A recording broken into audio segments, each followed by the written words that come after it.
Si tu dénoues les liens de servitude, si tu libères ton frère enchaîné, la nuit... Bien-aimés du Seigneur, la profession de foi de Pierre à Césarée de Philippe, que nous venons d'entendre dans l'Évangile, constitue un tournant dans la vie de l'apôtre, même si l'on a le sentiment que rien de neuf ne s'est produit dans cet événement.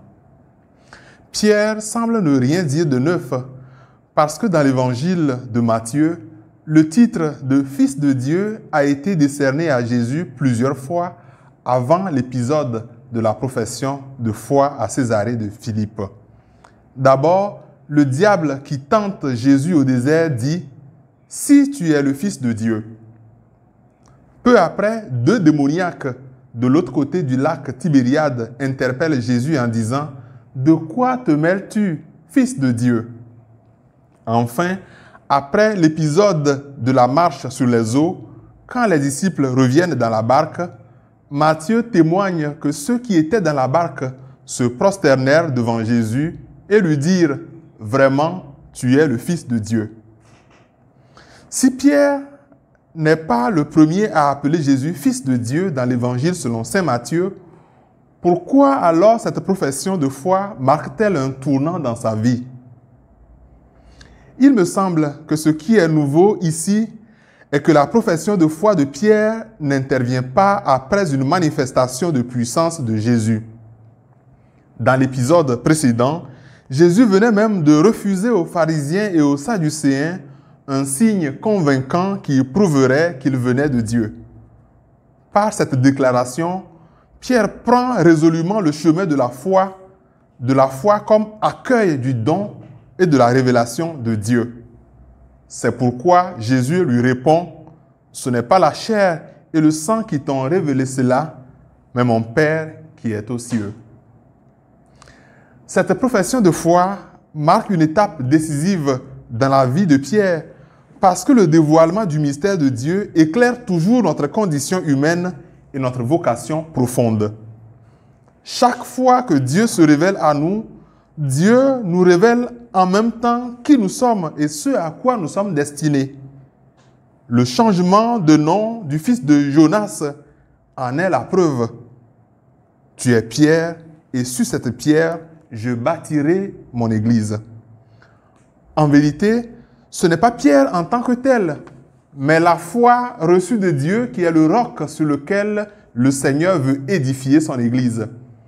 Le véritable fondement de notre mission d'évangélisation, ce ne sont pas nos personnes, quels que soient nos charismes et nos talents. C'est notre foi au Christ, notre abandon confiant au souffle de l'Esprit par le don généreux de nos personnes.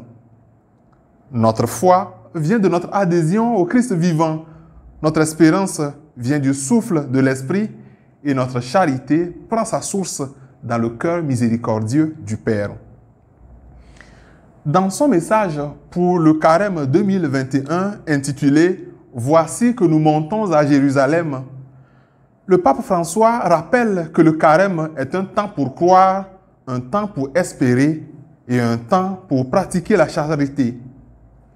Un temps pour croire, c'est-à-dire un temps pour accueillir Jésus dans notre vie et le laisser y établir sa demeure.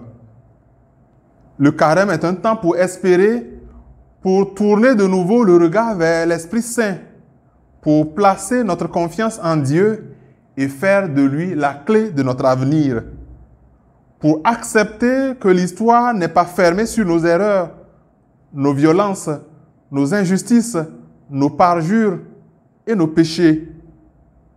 Selon le pape François, vivre un carême de charité, c'est prendre soin de ceux et celles qui se trouvent dans des conditions de souffrance, de solitude et d'angoisse.